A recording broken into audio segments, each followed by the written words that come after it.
Right, మనకి ఇక్కడ సబ్జెక్టుకి వెళ్దాం. ఇండియన్ సొసైటీకి సంబంధించినటువంటి అంశాన్ని మనం ఇక్కడ చూడబోతున్నాము. ఇండియన్ సొసైటీకి సంబంధించినటువంటి అంశాన్ని చూద్దాం. మన సబ్జెక్టు ఇండియన్ సొసైటీ ఇప్పుడు మనం చూడబోయేటువంటి సబ్జెక్ట్. దీనినే భారతీయ సామాజిక నిర్మితి లేదా సమాజ నిర్మితి అనే పేరుతో పిలుస్తాం. భారతీయ సామాజిక లేదా సమాజ నిర్మితి అనే పేరుతో తీసుకుంటాం. ఇది మనకి తెలంగాణలో అయితే సోషియాలజీ అనే వర్షన్లో ఉంటుంది. ఆంధ్రప్రదేశ్లో మనం సొసైటీ అంటున్నాం. సొసైటీ అన్న సోషియాలజీ అన్న పేరు మాత్రమే మారుతుంది, కానీ కంటెంటు కొంత డాటా వచ్చినప్పుడు మాత్రమే చేంజ్ అవుతుంది. మరి దీన్ని గుర్తుంచుకోవడం ఎట్లా సార్? ఇందులో మనకి 30 మార్కులు కేటాయించారు. ఈ కేటాయించిన 30 మార్కులు ఏవైతే ఉన్నాయో 30 మార్కులకి మనం 30కి 30 తెచ్చుకోవడం ఎట్లా? ఒకవేళ 30కి 30 ఒకవేళ చెప్పినా అది అసాధ్యం అనుకుంటే కనీసం 28 అయినా కూడా ఇందులో తెచ్చుకోవడానికి ఛాన్స్ ఉంటుందండి. 25కు పైగా మార్కులు డెఫినెట్గా తెచ్చుకోవచ్చు. మనకి ఇండియన్ సొసైటీ ఏదైతే ఉందో దీన్ని నేనే డీల్ చేస్తాను. ఇండియన్ సొసైటీకి సంబంధించి దాదాపుగా 30 నుండి 40 గంటల టైం పడుతుందండి మనకు టోటల్గా సిలబస్ అవ్వడానికి. 30 నుండి 40 గంటల టైం ఉంటుంది. ఈ 40 గంటల టైము మనకి షెడ్యూల్ ప్రకారము ప్రతి ఫ్యాకల్టీ ప్రతిరోజు తీసుకోవాలి కాబట్టి షెడ్యూల్ ప్రకారం అనేది మనం ఇక్కడ వెళ్ళడం జరుగుతుంది. మనకి ఇక్కడ 30 నుంచి 40 గంటల టైము మనకి ఇండియన్ సొసైటీకి సంబంధించినటువంటి ఆ అంశాన్ని మనం చెప్పుకోబోతున్నాం. మరి ఇంత టైం తీసుకునే అటువంటి సబ్జెక్ట్ ఏదైతే ఉందో ఇందులో ఉండే అటువంటి ప్రధాన కంటెంట్ ఏంటి, అసలు ఇందులో ఉండే అటువంటి అంశాలు ఏంటి, మరి ఇందులో అడగడానికి స్కోప్ ఉండేటి ఏంటి? ప్రధానంగా మనకి ఇండియన్ సొసైటీని ఒక 3 యూనిట్లుగా డివైడ్ చేశారండి. ఇండియన్ సొసైటీ మనకి ఇక్కడ ఒక 3 యూనిట్లుగా డివైడ్ చేయడం జరిగింది. ఫస్ట్ 3 యూనిట్లను చూద్దాం. ఫస్ట్ యూనిట్ అనేది మనకి సోషల్ స్ట్రక్చర్, సామాజిక నిర్మితి, సోషల్ స్ట్రక్చర్ అంటామండి. సామాజిక నిర్మితి అనేది మనకి ఫస్ట్ టాపిక్ లేదా ఫస్ట్ యూనిట్గా ఇచ్చినటువంటిది. ఒక్కొక్క యూనిట్లో మళ్ళీ సబ్ టాపిక్స్ ఉంటాయి మనకి. ఇందులో సిలబస్ మీద నేను మీకు జస్ట్ సిలబస్ మీద అవేర్నెస్, ఇందులో ఏ అంశాల్లో అడగడానికి అవకాశం ఉంటుందో చెప్తున్నాము. ఆల్రెడీ లెజెండ్ క్లాసెస్ ద్వారా నేనే చెప్పినటువంటి కంటెంట్ కూడా మీకు రికార్డ్ అయి ఉంటుంది. లైవ్ సెషన్లో కూడా మనమే తీసుకుంటాం. లైవ్ సెషన్లో కూడా నేనే తీసుకుంటాను. ఈ చెప్పిందంతా కూడా రికార్డ్ అయి ఉండడం జరుగుతుంది. కాబట్టి మనం ఇక్కడ దీన్ని సిలబస్ని చూద్దాం. ఈ సిలబస్లో భాగంగా మనం ఇక్కడ సామాజిక నిర్మితి, సోషల్ స్ట్రక్చర్ ఏదైతే ఉందో దీంట్లో సబ్ టాపిక్స్ ఏమున్నాయి అనే విషయాన్ని మనం ఇక్కడ అర్థం చేసుకోగలిగితే, ఫస్ట్ మనకి ఫ్యామిలీ, కుటుంబము అనేది ఫస్ట్ టాపిక్ అండి. ఫస్ట్ మనకి కుటుంబము అనేటువంటి టాపిక్ను మనం తీసుకుంటున్నాం. సమాజము ఎలా నిర్మాణమైంది చెప్పడానికి సమాజ శాస్త్రము అనేది వచ్చింది.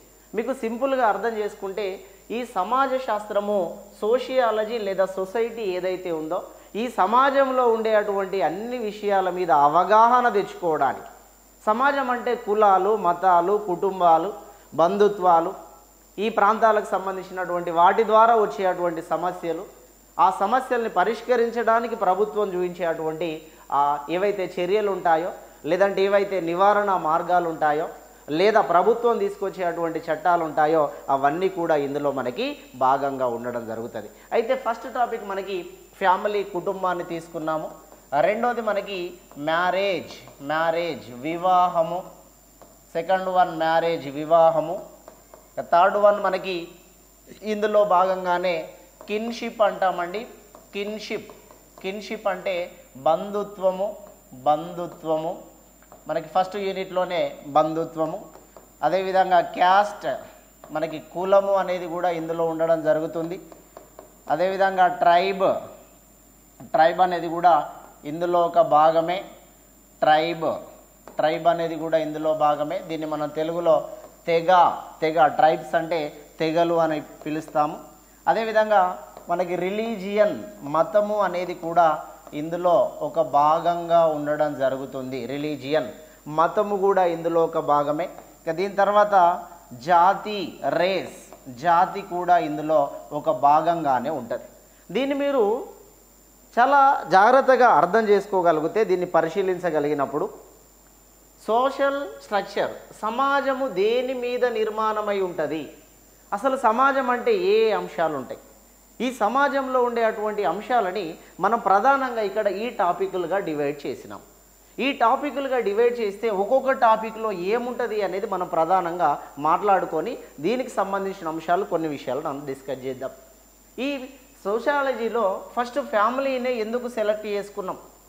ఫ్యామిలీ లేకుండా మనకి ఈ దేశంలో ఏ అంశం ఏర్పడడానికి ఛాన్స్ లేదండి. అంటే కుటుంబ వ్యవస్థ ఏర్పడితేనే, ఆ కుటుంబము ద్వారా కుటుంబ వ్యవస్థ ఏర్పడితేనే ఆ కుటుంబంలో ఉన్న వ్యక్తులకి వివాహాలు జరగడం, కుటుంబ వ్యవస్థ ద్వారా వివాహాలు, వివాహ వ్యవస్థ ద్వారా బంధుత్వము, ఇవన్నీ కూడా ఒకదానికి లింక్డ్ సిస్టంగా ఉంటాయి. అందుకే భారతదేశంలో ఈ కుటుంబము అనేది మేము అనే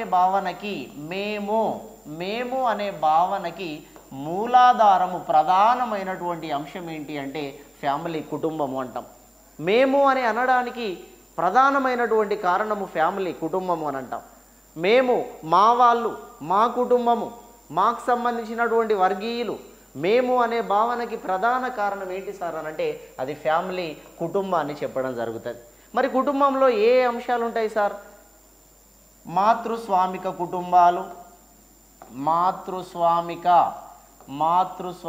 కుటుంబాలు, పితృస్వామిక కుటుంబాలు, మాతుల కుటుంబాలు, ఇట్లా మనకి బహుభార్యత్వ కుటుంబాలు, బహుభర్తృత్వ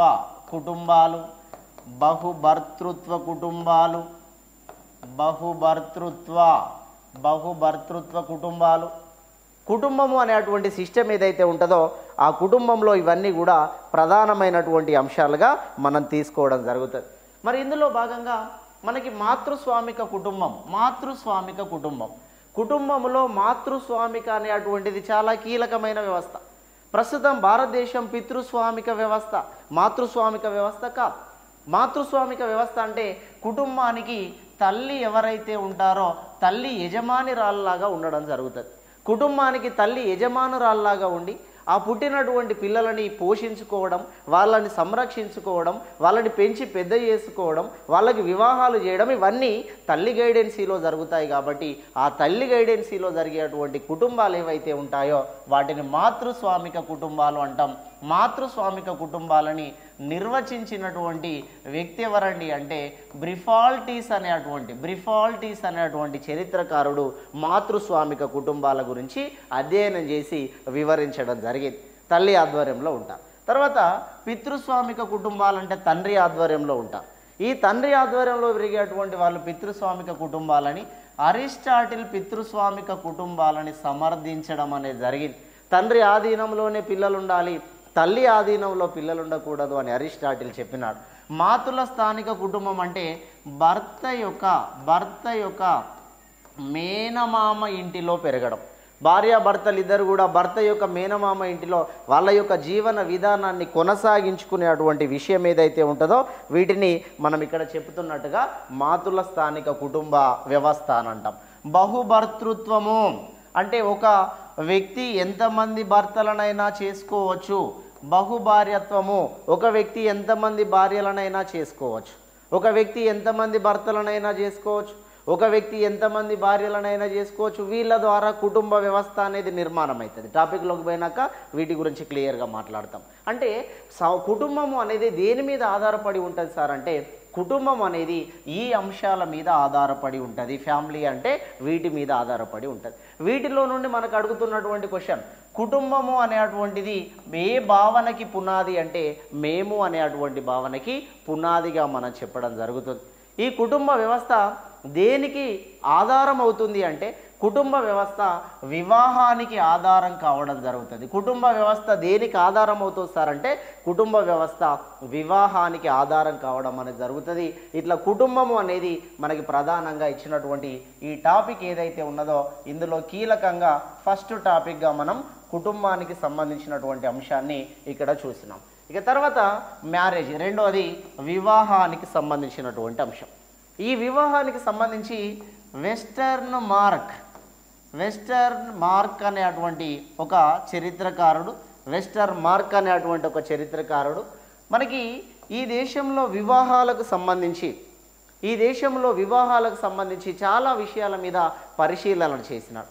చాలా విషయాల మీద పరిశీలన చేసి ఈయన ఏమంటాడంటే, ఈ వెస్టర్న్ మార్క్ చెప్పినట్టుగా ఒక స్థిరమైన లైంగిక సంబంధాలు కలిగి ఉండడానికి అంటే ఒక వివాహము అనేది దేన్ని చూపిస్తుంది సార్?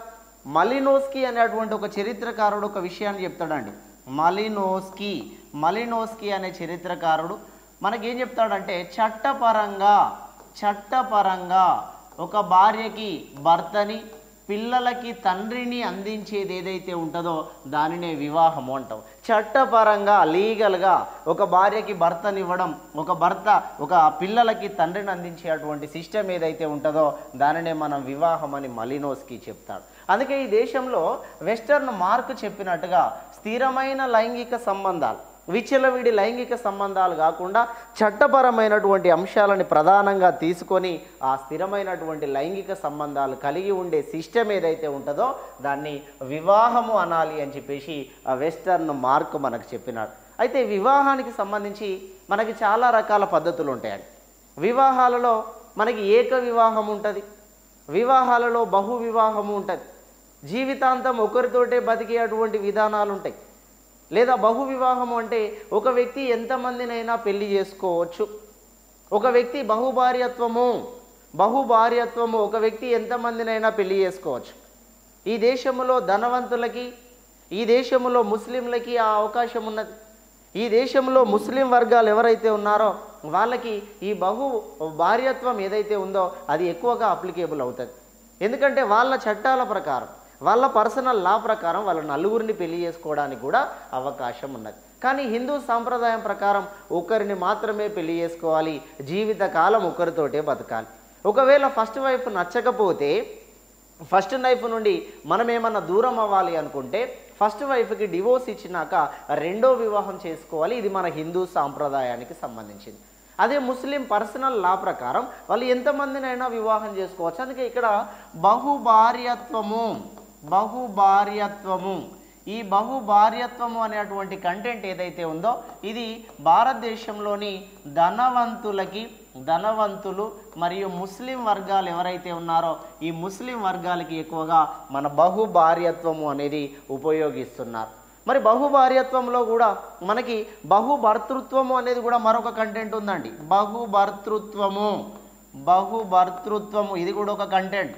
బహుభర్తృత్వము, ఒక స్త్రీ ఎంతమంది భర్తలనైనా పెళ్లి చేసుకోవచ్చు. అదేవిధంగా ఆ పురుషుడు ఎంతమంది భార్యలనైనా పెళ్లి చేసుకున్నట్టుగా ఒక స్త్రీ ఎంతమంది భర్తలనైనా పెళ్లి చేసుకునే అటువంటి సాంప్రదాయం ఈ దేశంలో ఉన్నది. బహుభర్తృత్వానికి మనం ఎగ్జాంపుల్గా ద్రౌపదిని తీసుకోవచ్చు. ద్రౌపది మనకి మహాభారతం ప్రకారం ద్రౌపది 5 మంది భర్తలను చేసుకున్నది. ఈ మహాభారతం ప్రకారం 5 మంది భర్తలను చేసుకుంటే అట్లా బహుభర్తృత్వాన్ని కలిగి ఉన్నటువంటి గిరిజనుల్లోని తోడాలు అనేటువంటి ఒక తెగ ఏదైతే ఉందో, కాసా అనేటువంటి తెగ ఏదైతే ఉందో వీళ్ళు ఎక్కువ మంది భర్తలను చేసుకోవడానికి ఎక్కువగా వాళ్ళు ఇంట్రెస్ట్ చూపేటువంటి ఆ వర్గాలకు సంబంధించిన వాళ్ళు. అందుకోసమే ఇక్కడ తోడాలు కానీ కాసాలు కానీ వీళ్ళు ఎక్కువ మంది భర్తలు బహుభర్తృత్వాన్ని ఆచరించే అటువంటి సాంప్రదాయాన్ని కలిగి ఉంటారు.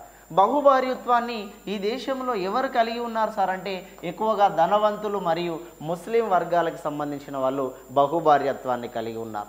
ఈ వివాహ విషయంలో మనకి బ్రహ్మ వివాహము అనే విషయాన్ని మాట్లాడుకుంటాం. వివాహానికి సంబంధించినటువంటి కొన్ని రకాలు ఉంటాయండి, కొన్ని పద్ధతులు ఉంటాయి. బ్రహ్మ వివాహము, అరస వివాహము అంటే లవ్ మ్యారేజ్ చేసుకోవడానికి సంబంధించినటువంటి గాంధర్వ వివాహము, అమ్మాయి నిద్రపోతున్నప్పుడు ఆమెను ఎత్తుకొని పోయి రేప్ చేసిన తర్వాత పెళ్లి చేసుకోవడం అరస వివాహము. అదేవిధంగా పైశాచిక వివాహము, అసుర వివాహము. ఇట్లా వివాహానికి సంబంధించినటువంటి మనకి కొన్ని రకాలైనటువంటి అంశాలను కూడా మనం టాపిక్లో భాగంగా వాటిని డిస్కషన్ చేద్దాం. ఈ డిస్కషన్ చేసేటువంటి అంశంలో భాగంగా మనకి వివాహానికి సంబంధించినటువంటి అంశాలు చూస్తున్నాం. ఈ వివాహాల్లో ప్రధానంగా మీరు ఇక్కడ ఒక 2 విషయాలని గుర్తుపెట్టుకోగలిగితే, వివాహాలలో ప్రధానంగా మనకి ఇక్కడ అనులోమ వివాహము, ప్రతిలోమ వివాహము అని ఒక 2 అంశాలు ఉంటాయండి. వివాహాలలో భాగంగా అనులోమ వివాహము, ప్రతిలోమ వివాహము అని 2 రకాల అంశాలు ఇక్కడ మనం చెప్పుకోవాల్సి ఉంటుంది. టాపిక్లో క్లియర్గా డిస్కషన్ చేద్దాం. అనులోమ వివాహాలు, ప్రతిలోమ వివాహాలు. అనులోమ వివాహం ఏదైతే ఉందో, ఈ అనులోమ వివాహం పెద్ద కులాలకి సంబంధించిన వారు లేదా ఉన్నత కులాలకి సంబంధించిన వారు కింది స్థాయి కులాల వారిని పెళ్లి చేసుకునే విధానాన్ని, పెద్ద కులానికి సంబంధించి లేదా ఉన్నత కులాలకు సంబంధించిన అబ్బాయి క్రింది స్థాయి కులానికి సంబంధించిన అమ్మాయిని పెళ్లి చేసుకుంటే, అబ్బాయి పెద్ద క్యాస్ట్కి సంబంధించినోడు, అమ్మాయి చిన్న క్యాస్ట్కి సంబంధించిన వ్యక్తి, ఇలా జరిగే అటువంటి వివాహాన్ని అనులోమ వివాహము అంటాం. అదేవిధంగా ప్రతిలోమ వివాహం అంటే అబ్బాయి చిన్న క్యాస్ట్కి సంబంధించిన వాడు, అబ్బాయి చిన్న క్యాస్ట్ అయి ఉండి అమ్మాయి ఎవరైతే ఉంటారో ఈ అమ్మాయి ఉన్నత వర్గానికి సంబంధించిన స్త్రీ అయితే, అబ్బాయి చిన్న క్యాస్ట్ వాడై ఉండి అమ్మాయి ఉన్నత వర్గానికి సంబంధించినటువంటి వ్యక్తి అయితే, ఇక్కడ తీసుకొచ్చేటువంటి విధానం ఏదైతే ఉంటుందో దానిని మనం ఇక్కడ ప్రతిలోమ వివాహం అంటాం. అనులోమ వివాహము అనంటే పెద్ద కులానికి సంబంధించిన అబ్బాయి క్రింది కులాల వాళ్ళని పెళ్లి చేసుకోవడం. ప్రతిలోమ వివాహం అంటే చిన్న కులానికి సంబంధించిన అబ్బాయి ఎవరైతే ఉన్నారో పెద్ద క్యాస్ట్కి సంబంధించిన అమ్మాయిని పెళ్లి చేసుకోవడం. ఈ 2 కూడా వివాహ పద్ధతులలో భాగంగా మనకి ప్రధానంగా చెప్తున్నాం. ఇక్కడ ఈ రెండిటిని కూడా మనం ఇంటర్ క్యాస్ట్ అనొచ్చు అండి, రెండిటిని కూడా ఇంటర్ క్యాస్ట్ అనవచ్చు. ఇక్కడ విచిత్రం ఏంటంటే ఈ సమాజంలో ఇంటర్ క్యాస్ట్ మ్యారేజ్లు చేసుకుంటేనేమో చంపేస్తారు, అదే ప్రభుత్వాలు ఏమో ఇంటర్ క్యాస్ట్ మ్యారేజ్కి ప్రోత్సాహకంగా కొంత డబ్బు ఇవ్వడం అనేది జరుగుతుంది. ప్రభుత్వం ఏమో ప్రోత్సాహకంగా డబ్బు ఇస్తే మీరు చెప్పేటువంటి ఆ కంటెంట్ ఏదైతే ఉంటుందో ప్రభుత్వం ఏమో మనకి ఆ డబ్బు ఇస్తుంది ప్రోత్సాహకంగా, వీళ్ళేమో తల్లిదండ్రులు ఏమో చంపేస్తారు. ఇది నైతికమా చట్టమా అంటే 2 వేరువేరండి. ఇంటర్ క్యాస్ట్ మ్యారేజ్ చేసుకుంటే తల్లిదండ్రులు ఏమో పరువు హత్యల కింద చంపేస్తారు. ఇక్కడ పరువు హత్యలు అనేది స్త్రీకి సంబంధించినటువంటి అంశం వచ్చినప్పుడు మళ్ళీ చెప్తా. ఈ పరువు హత్యలు ఏదైతే ఉంటాయో ఆ పరువు హత్యల కింద ఇంటర్ క్యాస్ట్ మ్యారేజ్ని తీసుకొని వాళ్ళని చంపేస్తారు. కానీ ఇంటర్ క్యాస్ట్ మ్యారేజ్ చేసుకుంటే ప్రభుత్వం ఏమో ప్రోత్సాహకంగా డబ్బులు ఇస్తుంది. మరి ఇట్లా ఇచ్చేటువంటి విధానం 2 విరుద్ధం కదా. అందుకోసమే మన దేశంలో ఈ సిస్టమ్ అంతా కూడా ఇట్లానే అయిపోతుంది. ఈ సిస్టమ్ ఇట్లా ఆగిపోకుండా అవేర్నెస్ కల్పించాలి. మరి మీరే రాసినారు కదా, ఇది పురాణాల నుండి వస్తుంది కదా, పురాతనం నుండి వస్తుంది కదా. అనులోమ వివాహాలు, ప్రతిలోమ వివాహాలు చేసినప్పుడు ఇవి 2 కూడా ఇంటర్ క్యాస్టే కదా. అంటే పెద్ద కులంలోని వాళ్ళు చిన్న కులం వాళ్ళని పెళ్లి చేసుకోవడం, అదే చిన్న కులానికి సంబంధించిన వాళ్ళు పెద్ద కులానికి వాళ్ళని పెళ్లి చేసుకోవడం, ఇవి 2 కూడా వివాహంలో భాగమే కదా. వివాహము అనే టాపిక్ వీటి మీద ఆధారపడి ఉండడం అనేది జరుగుతుంది. ఇంకా టాపిక్లోకి పోయినాక మనం చాలా విషయాలు అక్కడ డిస్కషన్ చేద్దాం. యాప్లో స్టార్ట్ అయినాక మీకు ఒక అవేర్నెస్ కోసం అనేది చెప్తున్నాం. ఇక తర్వాత కిన్షిప్, బంధుత్వము అంటున్నామండి. బంధుత్వము అనేది అసలు ఈ దేశంలో మనకు కులములో కానీ బంధుత్వములో కానీ ఎలాంటి సంబంధం లేకుండా మనం ఎంటర్ అవుతామండి. కావలసుకొని ఎవడి కులంలో పుట్టాలని అనుకోడు, కావలసుకొని ఎవడి ఈ బంధుత్వానికి సంబంధించిన వ్యక్తులలో పుట్టాలి అని అనుకోడు. అది రక్త సంబంధం ద్వారా కానీ లేదా వివాహాల ద్వారా కానీ ఏర్పడే ఆ అంశం ఏదైతే ఉంటుందో, ఆ సమూహం ఏదైతే ఉంటుందో దాన్ని బంధుత్వము అంటాం. డెఫినేషన్ గుర్తుపెట్టుకోండి. రక్త సంబంధము ద్వారా కానీ, రక్త సంబంధము ద్వారా లేదా వివాహాల ద్వారా ఏర్పడే అటువంటి ఆ సంబంధం ఏదైతే ఉన్నదో దాన్నే మనం బంధుత్వము అని పిలవడం జరుగుతుంది. ఈ బంధుత్వాన్ని మనం చాలా రకాలుగా డివైడ్ చేయొచ్చు అండి. ఒకటి ప్రాథమిక బంధుత్వము అంటాం, రెండోది ద్వితీయ బంధుత్వము అంటాం, ద్వితీయ లేదా గౌణ బంధుత్వము అనే పేరుతో పిలుస్తాం.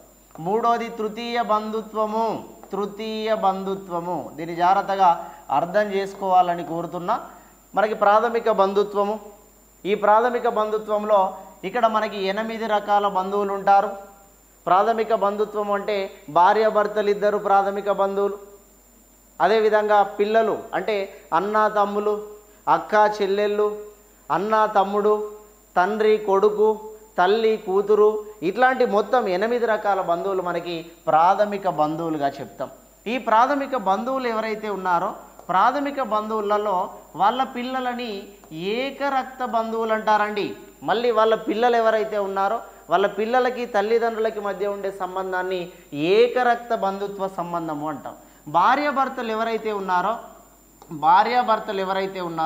ఈ భార్యాభర్తలని వైవాహిక బంధుత్వము అని అంటాం. వైవాహిక బంధుత్వము ఆ పిల్లల మధ్య ఉండేదైతే ఏకరక్త బంధుత్వము. అదే మేనరికపు వివాహాల్లో అయితే మేనరికపు వివాహాల్లో అయితే ఏకరక్త బంధుత్వము. అదేవిధంగా మనకు సంబంధించినటువంటి ఆ వాళ్ళ మధ్యలో ఉండే అటువంటి బంధుత్వంగా రెండింటిని కలిపి మనం చెప్తాం. వైవాహిక బంధుత్వము, ఏకరక్త బంధుత్వము రెండు కలిపి మేనరికపు వివాహాల్లో రెండు కూడా ఉండడం అనేది జరుగుతుంది. ఇట్లా మనకి బంధుత్వాలని ప్రాథమిక బంధువులు, ద్వితీయ బంధువులు, తృతీయ బంధువులుగా మనం చెప్పడం జరుగుతుంది. రామ్ ఆహుజా అనే చరిత్రకారుడు, రామ్ ఆహుజా అనేటువంటి చరిత్రకారుడు బంధుత్వానికి సంబంధించినటువంటి అంశాలని మనకి డివైడ్ చేయడం జరిగింది. రామ్ ఆహుజా అనేటువంటి చరిత్రకారుడు. ఇక తర్వాత క్యాస్ట్, కులానికి సంబంధించినటువంటి అంశాన్ని మనం ఒకసారి ఇక్కడ చూద్దాం. క్యాస్ట్ కులానికి సంబంధించినటువంటి అంశము. ఇందులో భాగంగా క్యాస్ట్ అనేది మనకి మొదటిసారి 1563 సంవత్సరంలో గార్సియా డివోర్టా అనేటువంటి వ్యక్తి మొదటిసారి క్యాస్ట్ అనేటువంటి పదాన్ని ఉపయోగించినాడు. ఈ క్యాస్ట్ అనేది పోర్చుగీసు వాళ్ళు వచ్చినప్పటి నుండి ఎక్కువ ప్రాచుర్యంలోకి వచ్చింది. ఈ క్యాస్ట్ భారతదేశంలో క్యాస్ట్ దైవ సిద్ధాంతం ద్వారా, దేవుడి ద్వారా క్యాస్ట్ వచ్చిందనేది కొన్ని విషయాలు. వృత్తి సిద్ధాంతము, వాళ్ళు చేసే పనుల వల్ల క్యాస్ట్ అనేది ఏర్పడింది అనేది ఒక సిద్ధాంతము. జాతి సిద్ధాంతము, వాళ్ళ యొక్క పుట్టుక ఆధారంగా కొన్ని జాతుల వర్గీకరణ ఆధారంగా క్యాస్టులో ఉన్నారు అనేది ఒకటి. రాజకీయ సిద్ధాంతము, ఈ రాజకీయ సిద్ధాంతము ఇక కులాన్ని ఇంకా పొడిగిస్తూ ఉన్నది. రాజకీయ సిద్ధాంతాలు కులాన్ని ఇంకా డెవలప్ చేస్తున్నాయి. ఇప్పుడు మనకి చాలా విషయాలను మనం చూస్తున్నాం. రాజకీయ విషయాలు ఏవైతే ఉన్నాయో ఆ విషయాలలో భాగంగా మనం ఇక్కడ చూస్తున్నప్పుడు రాజకీయ నాయకుల వల్ల ఇంకా క్యాస్టిజం పెరిగిపోతుంది. ఇంకా వాళ్ళకు సంబంధించినటువంటి తీసుకొచ్చే పథకాలు కావచ్చు, వాళ్ళు చూపించే సీట్ల విషయంలో కావచ్చు. ఫర్ ఎగ్జాంపుల్ మీరు తెలంగాణలో చూస్తున్నారు. తెలంగాణలో క్యాస్టులకు సంబంధించిన పోరాటమే జరుగుతుంది. మా వర్గమే అధికారంలోకి రావాలి, నాకు సంబంధించిన వాడే అధికారంలో ఉండాలి, నాకు సంబంధించిన వాడే ఈ సీట్లో కూర్చోవాలి. ఎవడండి ఈ క్యాస్టులను పెంచి పోషించేది? ఈ క్యాస్టులన్నీ డెవలప్ చేసేది వాళ్ళే కదా. క్యాస్టుల పరంగా పథకాలు తీసుకొచ్చి వాళ్ళని డివైడ్ చేస్తున్నారు. సరే, పేదవాళ్ళకు ఉపయోగించడం తప్పేం కాదు, కానీ దానికి లిమిటేషన్ పెట్టి వాళ్ళ అభివృద్ధి అనేది ఎంతవరకు ఉన్నదో పరిశీలించడానికి ఒక కమిటీనో కమిషన్లో నియమిస్తున్నారా? అది ఎవరికి దక్కుతుంది? దాని ద్వారా డెవలప్మెంట్ ఎంత? దాని ద్వారా సమాజానికి నష్టం ఎంత? దాని ద్వారా ఎంత బడ్జెట్లో లోటు జరుగుతుంది? ఎంత అప్పు తీసుకురావాల్సిన పరిస్థితి వస్తుంది? అది ఎవడు తింటున్నాడు? అది ఎవడికి పోవాల్సినటువంటి సొమ్ము ఎవడు పరిశీలిస్తాడండి? దాని మీద ఒక కమిషనో కమిటీనో నియమించుకోవాల్సినటువంటి అవసరాలు తప్పకుండా ఉండాల్సి ఉండే, కానీ మనకి సమాజంలో అట్లాంటివి ఉండడానికి అవకాశం లేదు. అందుకోసమే మనకి క్యాస్ట్ ఏదైతే ఉందో ఈ గార్సియా డివోర్టా అనేటువంటి వ్యక్తి మొదటిసారిగా దాన్ని ఉపయోగించినాడు. దేవుడి ద్వారా కులం వచ్చింది అని, వృత్తి ద్వారా కులం వచ్చింది అని, ఈ వృత్తి ద్వారా కులం వచ్చింది అని చెప్పినటువంటి వ్యక్తి నెస్ఫీల్డ్ అనేటువంటి వ్యక్తి. చాలా వరకు మనకి ఇండియన్ పాలిటీలో ఈ పేరు చెప్పాం. నెస్ఫీల్డ్ అనేటువంటి వ్యక్తి, ఈ పదం మనకి ఎక్కడ వినపడుతుందండి? నెస్ఫీల్డ్ అనేటువంటి పర్సన్ మనకి అంటరానితనము అనేది మొదటిసారిగా ఉపయోగించాడు. మనం ఇండియన్ పాలిటీ చెప్పుకునేటప్పుడు అక్కడ చెప్తున్నాం, అంటరానితనం అనేది ఉపయోగించినటువంటి మొదటి వ్యక్తి నెస్ఫీల్డ్. ఎస్సీ షెడ్యూల్డ్ క్యాస్ట్ అనే పదాన్ని ఉపయోగించిన మొదటి పర్సన్ సైమన్ కమిషన్ అనేది మొదటిసారిగా షెడ్యూల్డ్ క్యాస్ట్ అనేటువంటి పేరు ఉపయోగించింది. ఈ షెడ్యూల్డ్ క్యాస్ట్ ఉపయోగించింది సైమన్ కమిషన్. అదేవిధంగా అంటరానితనం అనేది ఉపయోగించింది నెస్ఫీల్డ్ అనేటువంటి వ్యక్తి. ఆ నెస్ఫీల్డ్ ఏం చేశాడంటే వృత్తుల ద్వారా ఈ దేశానికి సంబంధించినటువంటి కులము ఇంకా పెరుగుతుంది అనేటువంటి వృత్తి నశించాలి, కుల వృత్తి నశించాలి అనే అంశాన్ని మనకు తీసుకురావడం జరిగింది. ఇది కులానికి సంబంధించినటువంటి అంశంలో భాగంగా తీసుకుంటున్నాం. ఇది క్యాస్ట్కి సంబంధించి. ఇక తర్వాత ట్రైబ్, తెగ. ఈ ట్రైబ్ అంటే వీళ్ళనే గిరిజనులు వీళ్ళనే ఆదివాసీలు లేదా వీళ్ళనే ఎస్టీలు అనేటువంటి పేరుతో పిలుస్తాం.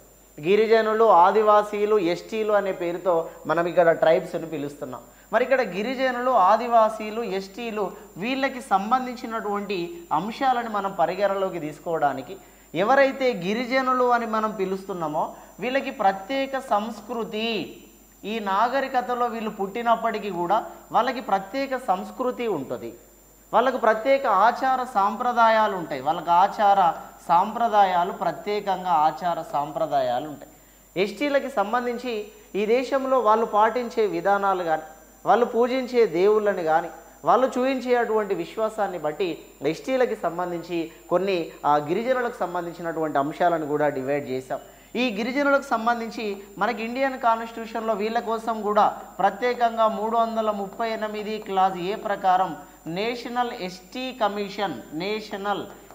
కమిషన్ అనేది గిరిజనుల కోసం ఒక కమిషన్ని ఏర్పాటు చేయడం జరిగింది. అంటే ఇక్కడ ఈ తెగ అనేటువంటి దగ్గర మనం ఏం చెప్పుకుంటామండి, గిరిజనులు ఎవరైతే ఉన్నారో ఆ గిరిజనులకు సంబంధించి వాళ్ళ అభివృద్ధి కోసం ప్రభుత్వం తీసుకొచ్చినటువంటి చర్యలేంది, గిరిజనుల మీద పరిశీలన చేసినటువంటి మొదటి వ్యక్తి ఏంది, భారతదేశంలో గిరిజనుల మీద పరిశీలన చేసినటువంటి వెన్నెలకంటి రాఘవయ్య అంటాం. గిరిజనుల మీద పరిశీలన చేసిన భారతదేశానికి సంబంధించిన ఫస్ట్ పర్సన్ వెన్నెలకంటి రాఘవయ్య. ఈ వెన్నెలకంటి రాఘవయ్య ఎవరైతే ఉన్నారో ట్రైబ్స్ ఇన్ ఇండియా అనేటువంటి ఒక గ్రంథాన్ని రాస్తాడు వెన్నెలకంటి రాఘవయ్య. ఈ వెన్నెలకంటి రాఘవయ్య ట్రైబ్స్కి సంబంధించినటువంటి పరిశీలనలు మన భారతదేశంలో అనేక రకాల పరిశీలనలు మనకి చేయడం అనేది జరుగుతుంది. కాబట్టి గిరిజనులు ఎవరైతే ఉన్నారో వీళ్ళ ప్రత్యేక సాంప్రదాయాలు, ఆచారాలు ఏవైతే ఉన్నాయో వాటిని గురించి మనం ఇక్కడ డిస్కషన్ చేసుకుంటాం. వాళ్ళు ఎదుర్కొనే సమస్యలు ఏంటి, గిరిజనులుగా వాళ్ళని గుర్తించే అధికారం ఎవరికి ఉంటుంది, ఒక ఏరియాని ట్రైబల్ ఏరియాగా గుర్తించేది ఎవరు, ఆ అథారిటీ రాజ్యాంగం ఎవరికి ఇచ్చింది, ఏజెన్సీ ఏరియాలో ఉండేటువంటి వాళ్ళకి స్పెషల్గా ఎగ్జిబిషన్స్ ఎందుకు ఇవ్వాలి, వాళ్ళ ఆచార సాంప్రదాయాలు భారత ఆచార సాంప్రదాయాలకి భిన్నంగా ఉన్న వాళ్ళకు అవకాశం ఎందుకు ఇస్తున్నాం, అదంతా మనం కంటెంట్లో భాగంగా టాపిక్లో చూడాల్సి ఉంటుంది. మనం అది లైవ్ సెషన్లో క్లియర్గా డిస్కషన్ చేస్తాం. ఇక తర్వాత రిలీజియన్, మతానికి సంబంధించిన అంశం. మన భారతదేశం భిన్నత్వంలో ఏకత్వ దేశం అని మాట్లాడతామండి. భిన్నత్వంలో ఏకత్వం కలిగినటువంటి దేశం. ఎన్ని రకాల మతాలున్నా, ఎన్ని రకాల కులాలున్నా మనం భారతీయులుగా చెల్లామణి అవుతాం. భారతదేశంలో ఎబో 80% హిందూస్ ఉన్నప్పటికీ కూడా హిందూస్ జనాభా భారతదేశంలో 80% కంటే ఎక్కువగా ఉన్నది. ముస్లిం జనాభా భారతదేశంలో దాదాపుగా 14% వరకు ముస్లిం జనాభా ఉన్నది. అయితే హిందూ జనాభా ఉన్నది కదా అని చెప్పేసి ఓన్లీ హిందువులనే బతకమని చెప్పట్లేదు. భారతదేశం హిందువులు ఉన్నారు, క్రిస్టియన్స్ ఉన్నారు, జైనులు ఉన్నారు, బౌద్ధులు ఉన్నారు, సిక్కులు ఉన్నారు, పార్షియన్స్ ఉన్నారు. భారతదేశంలో జనాభాలో తక్కువగా కలిగినటువంటి మైనారిటీ మతాలు ఉన్నారు. మైనారిటీ మతాలకి కూడా అన్ని రకాల అవకాశాలు భారత రాజ్యాంగం కల్పించింది. మైనారిటీలు 29వ ఆర్టికల్ ప్రకారం ఇండియన్ కాన్స్టిట్యూషన్లో ఆర్టికల్ 29 అనేది మైనారిటీలకు సంబంధించి, మైనారిటీలనే అల్పసంఖ్యాకులు అంటాం. అంటే ఈ దేశంలో హిందూ మతం ఎట్లా ఏర్పడింది, ముస్లిం మతం ఎలా ఏర్పడింది, ముస్లిం మతంలో సున్నీలు, షియాలు అనేటువంటి విభజన ఎందుకు వచ్చింది, ముస్లింలు వాళ్ళ మత విధానాలను కొనసాగించడానికి ఖురాన్ని మాత్రమే ఎందుకు ప్రామాణికంగా తీసుకోవాలి, ఆ ఖురాన్ ఎవరి యొక్క జీవిత చరిత్ర, మహమ్మద్ ప్రవక్త జీవిత చరిత్రని పరిశీలించి ఖురాన్ అనే గ్రంథాన్ని ఎవరు తీసుకొచ్చారు, ఈ దేశంలో మహమ్మద్ ప్రవక్తకి సంబంధించినటువంటి ఆయన శిష్యుడిగా మొదటిసారి ఆ శిష్యరికం తీసుకున్నటువంటి ఆ ఖలీఫా ఎవరు, అసలు ఖలీఫా అనే సిస్టమ్ ఎందుకు దేశంలో తీసుకొచ్చారు, ముస్లింలు ఎందుకు సున్నీలు, షియాలుగా విభజించాల్సినటువంటి పరిస్థితి వచ్చింది, ముస్లింలు ఎందుకు మాతం అనేటువంటి విధానాన్ని పాటిస్తారు, ముస్లిం సాంప్రదాయాలు హిందూ సాంప్రదాయాలకి ఒకవేళ విభిన్నమైనప్పుడు ఈ దేశంలో మత ఘర్షణలు అనేవి జరిగినాయి. ఈ దేశంలో జరిగిన మత ఘర్షణల్లో చాలా వరకు హిందువులకి, ముస్లింలకి జరిగినటువంటి మత ఘర్షణలే ఈ దేశంలో చాలా వరకు ఉండడం జరిగింది. హిందూ ముస్లింల మత ఘర్షణలు జరగడానికి కూడా ప్రధానమైన కారణం వీళ్ళిద్దరి మధ్యన ఎప్పటికీ విభేదాలు జరుగుతూనే ఉంటాయండి. ఈ విభేదాలని ఇంకా రెచ్చగొడతారు, కొనసాగిస్తారు. రాజకీయ నాయకులు ఇంకా వీటిని ఇంకా రెచ్చగొట్టడం అనేది జరుగుతుంది. ఆ మతానికి సంబంధించి దాన్ని ఒక పరిరక్షణ పూర్వకంగా ఒక చట్టం రూపంలో దాన్ని ఒక శాసన రూపంలో దాన్ని పరిష్కరించుకోవాలి. ఇట్లా మతాలు ఏవైతే ఉంటాయో ఆ మతాలకు సంబంధించినటువంటి అంశాన్ని కూడా మనం ఇక్కడ డిస్కషన్ చేసుకోవడం అనేది జరుగుతుంది. ఈ దేశంలో సిక్కు మతం ఎట్లా ఏర్పడింది, సిక్కులకు సంబంధించినటువంటి ఆది గ్రంథ్ అనేది ఆ ఆది గ్రంథులో ఏ అంశాలు ఎక్కువగా ఉంటాయి, ఆ ఆది గ్రంథకి సంబంధించినటువంటి 10 మంది సిక్కు గురువులు ఎవరున్నారో ఖల్సా అనే సిద్ధాంతాన్ని ఏ పద్ధతిలో తీసుకొచ్చారు, ఖల్సాని ప్రవేశపెట్టినటువంటి పర్సన్ ఎవరు, అసలు ఖల్సా పాటించకపోతే సిక్కుల ఆది గ్రంథ ప్రకారం ఆది గ్రంథ లేదా గురు గ్రంథ్ సాహెబ్ అంటాం, దానికి ఏమైనా విరుద్ధమా, సిక్కులకు సంబంధించినటువంటి మత గ్రంథము అది అమృత్సర్ పంజాబ్లోని అమృత్సర్ వాళ్ళకి చాలా పవిత్రమైనటువంటి పుణ్యక్షేత్రంగా చూస్తాం. అక్కడ జరిగే సంఘటనలు ఏంటి, మతం అనేటువంటి సందర్భం వచ్చినప్పుడు ఆ మతం ఎలా పుట్టింది, ఆ మతానికి సంబంధించిన వ్యవస్థాపకుడు ఎవరు, ఆ మతాన్ని అభివృద్ధిలోకి తెచ్చినటువంటి వ్యక్తి ఎవరు, ఆ మతాన్ని ఇప్పుడు కొనసాగిస్తున్నటువంటి ఆ ప్రధానమైనటువంటి శాఖ ఏంటి, ఇవన్నీ కూడా మనం మతము అనేటువంటి సందర్భంలో మనం చూడడానికి అవకాశం ఉంటుంది. తర్వాత ఫస్ట్ యూనిట్లో జాతి రేస్ అనేది మనం ఇక్కడ చూస్తాం. జాతిలో ప్రధానంగా మనకి ఇక్కడ మంగోలాయిడ్స్ అంటామండి, మంగోలాయిడ్స్, ప్రోటో ఆస్ట్రలాయిడ్స్ ఇవన్నీ కూడా కంటెంట్లో చెప్తాం మనం. ఆస్ట్రలాయిడ్స్, ప్రోటో ఆస్ట్రలాయిడ్స్, నీగ్రోటీలు, ఆర్యులు, ద్రవిడులు, ఇట్లా ప్రధానంగా మనకి ఈ ప్రధానంగా ఉండేటువంటి అంశాలన్నీ మనకి ఇందులో జాతి అనే దగ్గర చెప్పుకుంటాం. ఈ దేశంలో వలస వచ్చిన వాళ్ళు ఆర్యజాతి వాళ్ళని, ఆర్యులు రావడానికన్నా ముందే ద్రవిడులు నివసిస్తున్నారని, నీగ్రోటీలు అంటే భారతదేశానికి వలస వచ్చినటువంటి తెగళ్ళల్లో మొదటి తెగని, మంగోలాయిడ్స్ అంటే భారతదేశానికి వలస వచ్చిన వాళ్ళలో చివరి వాళ్ళని, ప్రోటో ఆస్ట్రలాయిడ్స్ అంటే భారతదేశంలో వ్యవసాయాన్ని అభివృద్ధిలోకి తీసుకొచ్చిన వారని లేదా భారతదేశంలో వ్యవసాయాన్ని ప్రారంభించిన వారని జాతులకు సంబంధించినటువంటి వర్గీకరణలో మనం ఈ పాయింట్ అక్కడ మనం మాట్లాడుకోవడం జరుగుతుంది. ఈ జాతులకు సంబంధించినటువంటి వర్గీకరణ చేసినటువంటి వ్యక్తి బిఎస్ గుహ అనేటువంటి చరిత్రకారుడు ఈ సంబంధించినటువంటి జాతులు ఏవైతే ఉన్నాయో ఈ జాతుల వర్గీకరణని చేసినటువంటి వ్యక్తి అని చెప్పేసి మనం బిఎస్ గుహ గారిని చెప్పడం అనేది జరుగుతుంది. ఇది మనకి ఫస్ట్ యూనిట్కి సంబంధించిందండి. మొత్తం 3 యూనిట్లలో మనకి ఫ్యామిలీ, సోషల్ స్ట్రక్చర్, అసలు సమాజం దేని ద్వారా నిర్మాణం అవుతుంది అనే విషయాన్ని చెబుతూనే మనకు ఒకటి ఫ్యామిలీ తీసుకున్నాం, రెండోది మ్యారేజ్ వివాహాలు తీసుకున్నాం, మూడోది కిన్షిప్ బంధుత్వాన్ని, నాలుగోది క్యాస్ట్ని, ఐదోది తెగలని, ఆరోది రిలీజియన్ని, తర్వాత ఏడోది రేస్ జాతులకు సంబంధించినటువంటి అంశాన్ని కూడా మనం ఇక్కడ డిస్కషన్ చేసుకోవడం జరిగింది. ఇదంతా కూడా ఎందులో భాగం సార్ అంటే కేవలం ఫస్ట్ యూనిట్లోనే భాగంగా మనం చెప్పడం అనేది జరిగింది. ఇక దీని తర్వాత సెకండ్ యూనిట్ చూద్దాం ఒకసారి. యూనిట్ నెంబర్ 2 సోషల్ ఇష్యూస్, సామాజిక సమస్యలు, సోషల్ ఇష్యూస్ అంటామండి. సామాజిక సమస్యలు అంటే ఈ దేశంలో సమాజం ఎట్లా నిర్మాణమైంది, ఆ సమాజం వల్ల ఎట్లా సమస్యలు వస్తున్నాయి. సమాజ నిర్మాణంలో ఉన్న ప్రతి టాపిక్ మీద సమస్యనే. మనకి ఫ్యామిలీ ఉంది, ఫ్యామిలీ మీద సమస్యలే. కులం ఉన్నది, కులం మీద సమస్యలే, కులతత్వం అనే పేరుతో పిలుస్తాం. మతం ఉన్నది, మతతత్వం అనే పేరుతో పిలుస్తాం. ప్రాంతీయ తత్వం అనే పేరుతో పిలుస్తాం. రైట్, ఇక్కడ కంటెంట్కి వెళ్దాం. సమాజానికి సంబంధించినటువంటి సమస్యలను మనం చూస్తున్నప్పుడు ఇందులో ఫస్ట్ వన్ క్యాస్టిజం అంటే కులతత్వము, క్యాస్టిజం అని అంటాం. రెండోది రిలీజియనిజం, మతతత్వము లేదా కమ్యూనలిజం అంటామండి. కమ్యూనలిజం మతతత్వము అంటాం. తర్వాత ప్రాంతీయ తత్వము, అదేవిధంగా మహిళలపైన జరుగుతున్నటువంటి హింస, అదేవిధంగా బాల కార్మికులపైన జరుగుతున్నటువంటి హింస లేదా బాల కార్మిక వ్యవస్థని నిర్మూలన చేసేటువంటి పద్ధతులు, ప్రధానంగా ఈ అంశాలు మనకి రెండవ యూనిట్లో ఉంటాయి. మొదటి యూనిట్లో కులం ఉన్నది, రెండో యూనిట్లో కులతత్వం ఉన్నది. ఆ కులం వల్ల సమస్యలు పెరిగిపోతున్నాయి కాబట్టి కులతత్వం అనేది వచ్చింది. ఫస్ట్ యూనిట్లో మనకి మతం ఉన్నది, సెకండ్ యూనిట్లో మతతత్వం ఉన్నది. ఆ మతం వల్ల కూడా సమస్యలు ఎన్నో పెరిగిపోతున్నాయి.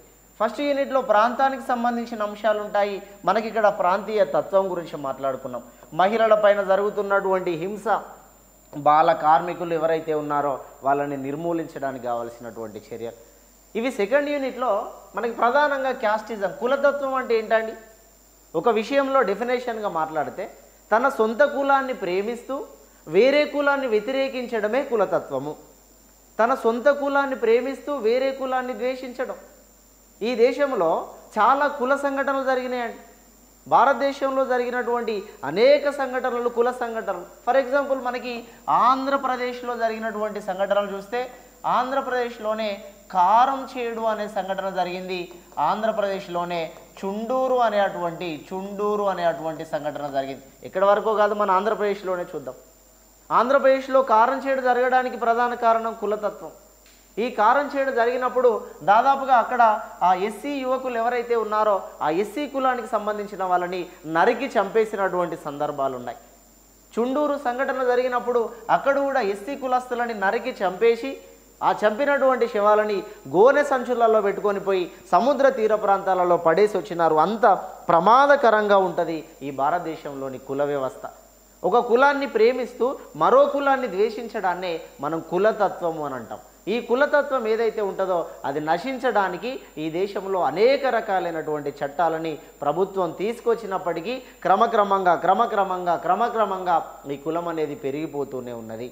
ఒక కులాన్ని ప్రేమిస్తూ మరొక కులాన్ని వేరొక కులాన్ని ద్వేషించే అటువంటి విషయాన్నే మనం ఇక్కడ కులతత్వం కింద చెప్పుకున్నాం. అసలు కులతత్వం ఎలా ఏర్పడింది, అది ఏర్పడడానికి ప్రధాన కారణాలు ఏంటి, దీనిని ఎన్ని రకాలుగా వర్గీకరించుకోవచ్చు అనేది మనకి కంటెంట్లో భాగంగా టాపిక్లో భాగంగా మనం ఇక్కడ డిస్కషన్ చేద్దాం. ఇక తర్వాత మతతత్వము అంటాం. అసలు ఈ మతతత్వం అనేది ఎట్లా ఏర్పడుతుందండి? మతతత్వం అంటే ఏంటి?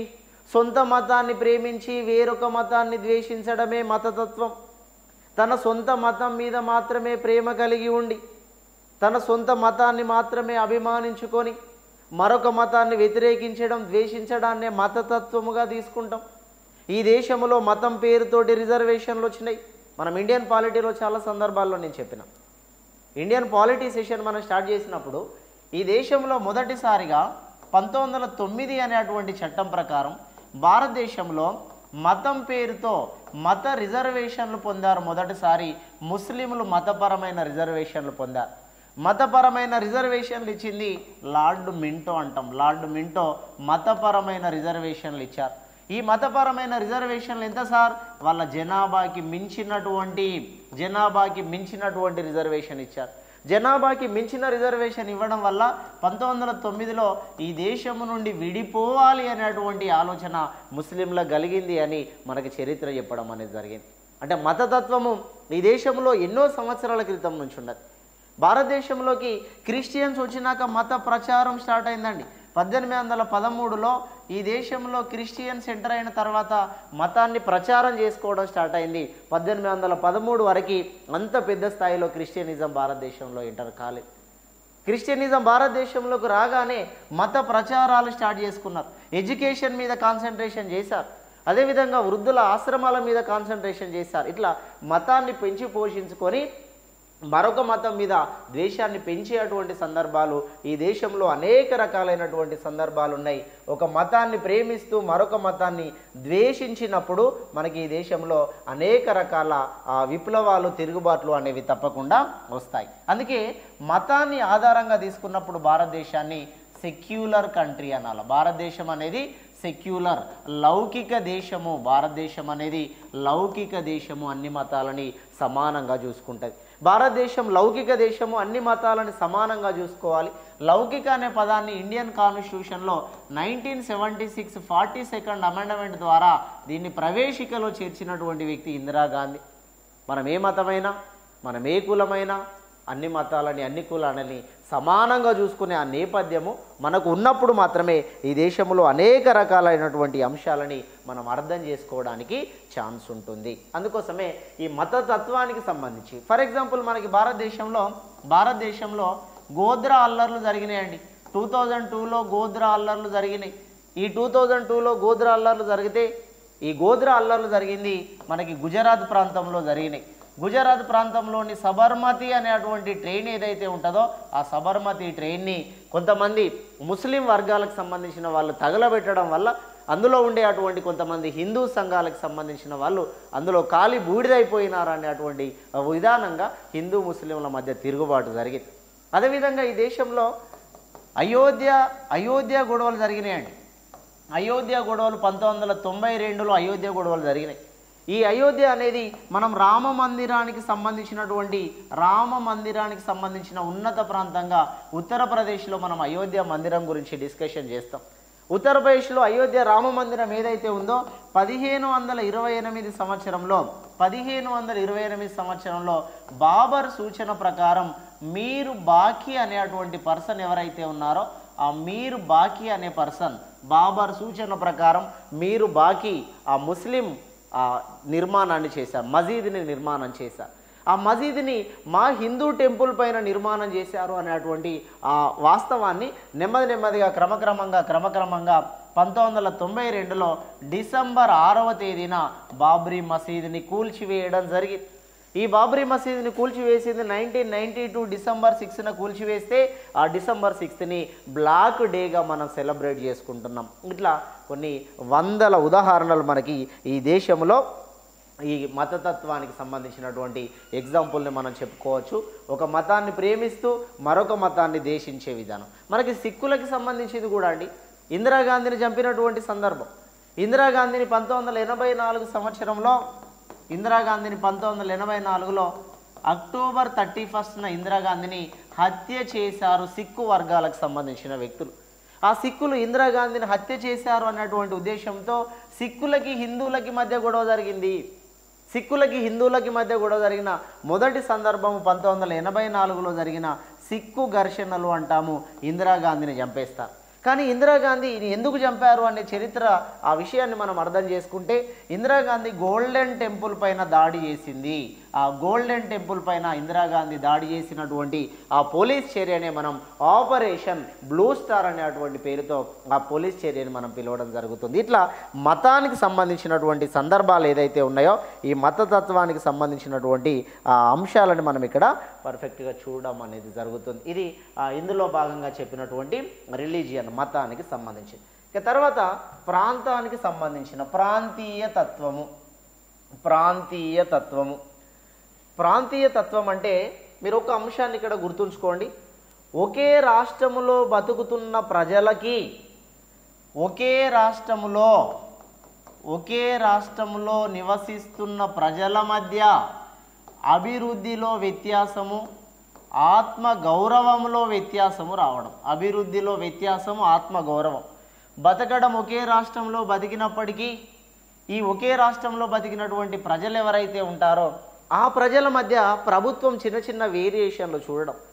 ప్రభుత్వం చిన్న వేరియేషన్లు చూపిస్తే మేము ఈ ప్రాంతం నుండి విడిపోవాలని చేసే అటువంటి ఆ పోరాటాలు, ఆ విప్లవాలు ఏవైతే ఉన్నాయో దాన్ని ప్రాంతీయ తత్వము అని అంటాం. ఒక రాష్ట్రంలో నివసిస్తున్న ప్రజలు మాకు అభివృద్ధిలో చోటు లేదని, మాకు ఎక్కువగా బడ్జెట్ కేటాయించలేదని, ఒకవేళ కేటాయించిన దాంట్లో మమ్మల్ని తక్కువగా చూస్తున్నారని. ఫర్ ఎగ్జాంపుల్ మనకి యునైటెడ్ ఏపీని తీసుకుందాం. ఉమ్మడి ఆంధ్రప్రదేశ్లో తెలంగాణకి అన్యాయం జరుగుతుందనే కదా తెలంగాణ పోరాటం అనేది జరిగింది. ఉమ్మడి ఆంధ్రప్రదేశ్లో తెలంగాణ అంటే ఆంధ్రప్రదేశ్లో అందరం కలిసి ఉన్నాం కదా. ఫస్ట్ ఈ అందరం కలిసి ఉన్నటువంటి ఆంధ్రప్రదేశ్లో తెలంగాణకి అభివృద్ధిలో వెనుకబాటుతనం ఉన్నది. మా తెలంగాణ ఆత్మగౌరవానికి భంగం కలుగుతున్నది, ఇబ్బందిగా ఉన్నది. మాకు కావాల్సిన వాటా మాకు రావాలనే కదా ఇక్కడ ప్రాంతీయ తత్వం లేచింది. ప్రాంతీయ తత్వం ద్వారా మనకి స్టేట్స్ రీఆర్గనైజేషన్స్ అనేవి ఏర్పడతాయండి. ప్రాంతీయ తత్వం ద్వారా స్టేట్స్ రీఆర్గనైజేషన్ అంటే రాష్ట్రాల పునర్వ్యవస్థీకరణ అనేది వస్తుంది. రాష్ట్రాల పునర్వ్యవస్థీకరణ ద్వారా న్యూ స్టేట్స్, కొత్త రాష్ట్రాలు అనేవి ఏర్పడతాయి. కొత్త రాష్ట్రాల ఏర్పాటు గురించి ఇండియన్ కాన్స్టిట్యూషన్లోని 3rd ఆర్టికల్ చెప్పింది. కొత్త రాష్ట్రాన్ని ఏర్పాటు చేసే అధికారం భారతదేశంలో పార్లమెంటుకు మాత్రమే ఉంటుంది. కొత్త రాష్ట్రాన్ని ఏర్పాటు చేయాలంటే సింపుల్ మెజారిటీ, సాధారణ మెజారిటీతో కొత్త రాష్ట్రాన్ని ఏర్పాటు చేయవచ్చు. కొత్త రాష్ట్ర ఏర్పాటు కూడా లోక్సభలో రాజ్యసభలో ఆమోదం పొందాలి. ఇట్లా భారతదేశంలో ప్రతి రాష్ట్రం కూడా మరొక రాష్ట్రం నుండి ఏర్పాటైనట్టుగా మనం ఇక్కడ చెప్పడం అనేది జరుగుతుంది. మనకి ఎగ్జాంపుల్గా ఉమ్మడి రాష్ట్రాన్నే మనం తీసుకున్నాం. ఈ ఉమ్మడి రాష్ట్రాన్ని చూసినప్పటికీ కూడా మనకు ఉమ్మడి రాష్ట్రంలో మనకి ఇక్కడ ఆంధ్రప్రదేశ్ నుండి తెలంగాణ విడిపోవడానికి గల ప్రధాన కారణం అంటే అది ఎందులో భాగం అంటున్నామండి, ప్రాంతీయ తత్వంలో ఒక భాగంగా దీన్ని మనం డిస్కషన్ చేస్తూ చెప్పడం అనేది జరిగింది. ఇది ప్రాంతీయ తత్వం. టాపిక్లోకి పోయినాక మనకి సిక్కిం ఎట్లా ఏర్పడింది, ఆంధ్రప్రదేశ్ ప్రత్యేక రక్షణలు ఎట్లా ఏర్పడినాయి, తర్వాత హైదరాబాద్ సెంట్రల్ యూనివర్సిటీ ఏ ఆర్టికల్ ప్రకారం వచ్చింది, ఇట్లా మణిపూర్, త్రిపుర, మిజోరాంకి సంబంధించిన అంశాలన్నీ మనం డిస్కషన్ చేసుకుంటాం చిన్న రాష్ట్రాలకు సంబంధించి. ఇక తర్వాత మహిళల పైన జరుగుతున్నటువంటి హింస చాలా విచిత్రమైనటువంటి డాటా ఏమొచ్చింది అంటే ఈ దేశంలో మహిళల పైన ఎక్కువ జరుగుతున్నటువంటి హింసలను చూసినట్టయితే మానభంగము, రెండోది కిడ్నాప్ అంటే అపహరణ కిడ్నాప్ అంటామండి దీన్ని. ఇక తర్వాత మూడోది మనకి మహిళలకు సంబంధించినటువంటి గృహహింస మహిళలకు సంబంధించిన గృహహింస. అదేవిధంగా వరకట్నపు వేధింపులు, వరకట్నానికి సంబంధించినటువంటి వేధింపులు. ఈ విషయాన్ని మనం క్లియర్గా అర్థం చేసుకోగలిగితే ఈ దేశంలో మానభంగాలు రేప్ కేసెస్ జరుగుతున్నటువంటి సందర్భాన్ని మనం చూస్తే ఈ రేప్ కేసు జరుగుతున్నటువంటి సందర్భంలో నేషనల్ క్రైమ్ రికార్డ్ బ్యూరో అనేటువంటి ఒక సంస్థ ఎంత నేరం జరుగుతుంది, ఎన్ని రకాల అంశాలని ఇక్కడ మనం పరిగణలోకి తీసుకోవచ్చు అనేటువంటి అంశాన్ని ఇక్కడ తెలియజేస్తూ ఏమన్నారు అంటే ఈ దేశంలో నేషనల్ క్రైమ్ రికార్డ్స్ బ్యూరో చెప్పినటువంటి దాని ప్రకారం ప్రపంచంలోనే మానభంగాలకి రాజధాని భారతదేశం అని చెప్పినారు. ప్రపంచంలో ఎక్కువ మానభంగాలు జరుగుతున్నటువంటి దేశమే భారతదేశము అని చెప్పినారు. ప్రపంచంలో మానభంగాలకు రాజధాని ఇండియాలో మానభంగాలకి రాజధాని నగరం ఏది అని అంటే ఢిల్లీ నగరాన్ని మనం చెప్పడం జరుగుతుంది. ప్రపంచంలో భారతదేశమే టాప్ రేంజ్లో ఉన్నది. ఏ విషయంలో టాప్ ఉన్నది? సిగ్గుపడాలా. అమ్మాయిలను రేప్ చేసే విషయంలో టాప్ 1లో ఉన్నది. అభివృద్ధి విషయంలో చూపించుకోవాలి కదా. ఈ రేప్ కేసెస్ విషయంలో ఎంత దారుణాది దారుణం. మనం రీసెంట్గా మణిపూర్ సంఘటన చూసినాం. ఒక ఇద్దరు అమ్మాయిలను రేప్ చేస్తుంటే ఆ వెనక ఉండే అటువంటి అమ్మాయిలు కోఆపరేట్ చేస్తూ చప్పట్లు కొడుతూ వీళ్ళని నగ్నంగా వీధులలో తిప్పుకున్నటువంటి ఉన్నతమైన దేశమా మన దేశం? మన దేశంలో జరుగుతున్న ఆ సంఘటనలు చూసినప్పుడు ఎంత బాధాకరమైనటువంటి విషయం. ఒక మహిళని నగ్నంగా ఊరేగిస్తుంటే మరికొంతమంది మహిళలు ఇంకా కోఆపరేషన్ చేయడం ఏందండి? ఏ నాలెడ్జ్ మనకు నేర్పుతున్నది సొసైటీ? ఈ సొసైటీలో మనకు నేర్చుకున్నటువంటి ఆ పరిపక్వత ఏంటి? మానభంగాలలో ఫస్టా? భారతదేశంలో ఢిల్లీ రేప్ కేసులలో ఫస్ట్లో ఉన్నది. అపహరణ చూసినట్టయితే, కిడ్నాప్ చూసినట్టయితే ఎక్కువగా కిడ్నాప్ 15 సంవత్సరాల నుండి 30 సంవత్సరాల మధ్య వయసు కలిగిన వాళ్ళు ఎక్కువగా కిడ్నాప్ అవుతున్నారని రిపోర్ట్. ఈ 15 సంవత్సరాల నుండి 30 సంవత్సరాల మధ్య వయసు వాళ్ళు కిడ్నాప్ అయితే ఇందులో ఏ క్యాడర్ వాళ్ళు ఎక్కువ కిడ్నాప్ అవుతున్నారు సార్ అంటే అందులో భిక్షం అడుక్కునేటువంటి ఆ ట్రాఫిక్ సిగ్నల్ల దగ్గర భిక్షం అడుక్కునేటువంటి అమ్మాయిలు ఉంటారు కదా, వాళ్ళు ఎక్కువగా కిడ్నాప్ అవుతున్నారు. పడుపు వృత్తిలో ఉండేటువంటి వేశ్యలు ఎక్కువగా కిడ్నాప్ అవుతున్నారు. ఒంటరి మహిళలు కిడ్నాప్ అవుతున్నారు. నిస్సహాయులు, కుటుంబంలో హెల్ప్ లేనటువంటి వాళ్ళు ఎక్కువగా కిడ్నాప్ అవుతున్నారు. దాన్ని క్యాచ్ చేసుకుంటున్నారు.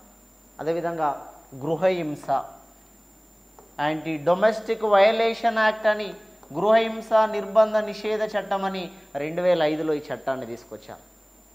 అంటే ఒక అమ్మాయిని భర్త కానీ, భర్త తరఫున కుటుంబ సభ్యులు కానీ ఆ కుటుంబంలో ఆ ఇంట్లో చేసే అటువంటి చిత్రహింసలు ఏవైతే ఉంటాయో ఆ చిత్రహింసలని గృహహింస అనే పేరుతో తీసుకున్నాం. ఆ కుటుంబంలో చేసే అటువంటి చిత్రహింసలు, గృహహింసల్లో భౌతిక హింస కావచ్చు, గృహహింసల్లో లైంగిక హింసలు కావచ్చు, గృహహింసల్లో మానసిక హింసలు కూడా కావచ్చు అండి. గృహహింసలో ఆర్థిక హింసలు కూడా కావచ్చు. అమ్మాయికి సంబంధించిన గృహహింసని మనం ఇన్ని రకాలుగా డివైడ్ చేయవచ్చు. భౌతిక హింస అన్నప్పుడు అమ్మాయిని కొట్టడము, శరీరం మీద ఘాట్లు పడేలాగా గాయాలు అయ్యే విధంగా విపరీతంగా ఆ తాగి వచ్చి సిగరెట్లతో కాల్చడం, మందు తాగి వచ్చి ఆ సీసాలతో వాళ్ళపైన దాడులు చేసి కొట్టడము, ఇంకా ఎక్కువగా చేస్తే వాళ్ళని చంపేయడం, ఇట్లాంటి సందర్భాలు ఉన్నాయి. లైంగికానికి సంబంధించినటువంటి గృహహింసలు ఉన్నాయండి మన దేశంలో.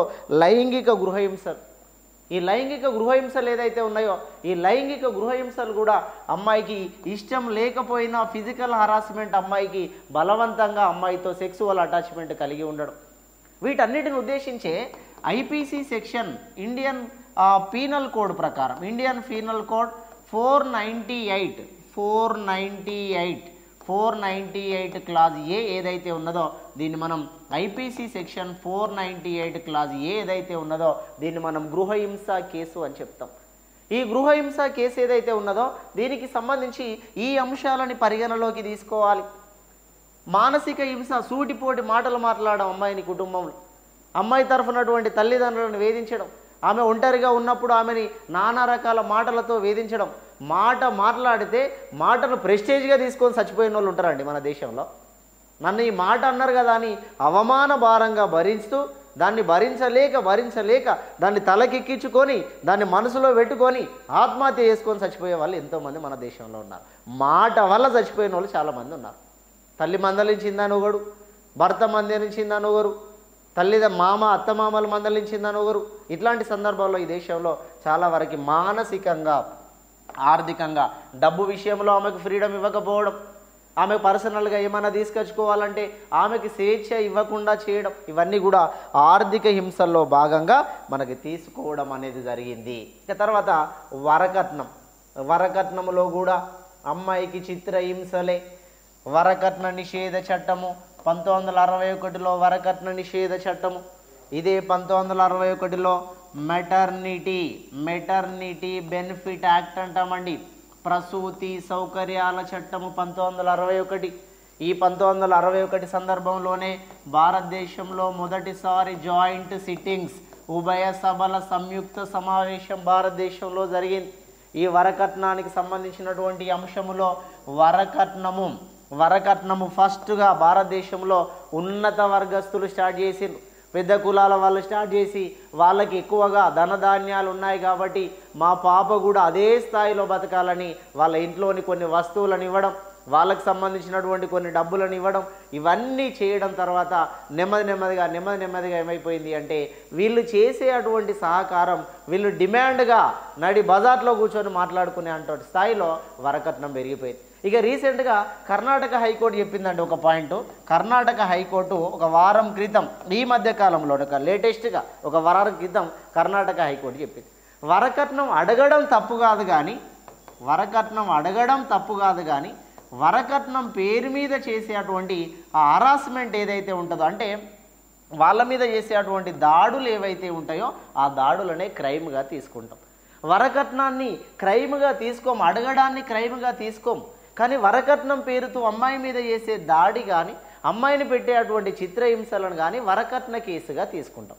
వరకట్నం కేసుగా తీసుకోవాలి అంటే వాళ్ళ జీవితంలో 7 సంవత్సరాలు కలిసి ఉండాలి అని చెప్పేసి జడ్జిమెంట్స్లో వస్తున్నాయండి. వరకట్న కేసు నమోదు కావాలంటే భార్యాభర్తలుగా వాళ్ళ జీవితం దాదాపుగా మనకి ఒక 7 సంవత్సరాల జీవితాన్ని గడిపేసిన తర్వాత వాళ్ళకి సంబంధించి ఆ వరకట్నానికి సంబంధించినటువంటి కేసులు తీసుకోవాలి అనేటువంటి అంశం మీద మనకి తెలియజేయడం జరిగింది. ఇది ఆ అమ్మాయికి సంబంధించినటువంటి ఇంకా చాలా విషయాలు ఉంటాయి. మనం చాలా విషయాలు కంటెంట్లో భాగంగా నేర్చుకుంటాం. ఇక తర్వాత బాల కార్మికులు అంటే 14 ఇయర్స్ లోపు, 14 సంవత్సరాల లోపు చిన్న పిల్లలు ఎవరైతే ఉన్నారో ఆ 14 సంవత్సరాల లోపు పిల్లలతో ధనార్జన కోసం, డబ్బు కోసం ఏదైనా కంపెనీలలో, ఏదైనా హోటళ్లలో, సినిమా థియేటర్లలో, పరిశ్రమలలో, బీడీ కార్మికుల చట్టాలలో మన భారతదేశంలో చూస్తే చాలా అవమానకరమైన విషయం ఏంటంటే తమిళనాడులోని శివకాశి అనే ప్రాంతంలో ఇక్కడ క్రాకర్స్ బాంబులు తయారయ్యే సెంటర్, మన దీపావళి టపాసు బాంబులు. ఆ టపాసు బాంబుల దగ్గర ఆ సెంటర్ అంతా కూడా ప్రమాదకరమే కదా. ఆ ప్రమాదకరమైనటువంటి సెంటర్లలో భారతదేశంలోనే ఎక్కువగా బాల కార్మికులు ఉన్నటువంటి ప్రాంతం అని తమిళనాడు ప్రాంతాన్ని పిలుస్తున్నాం. భారతదేశంలో ఎక్కువగా బాల కార్మికులు ఉన్నటువంటి సెక్టార్ అంటే వస్తు ఉత్పత్తి రంగము.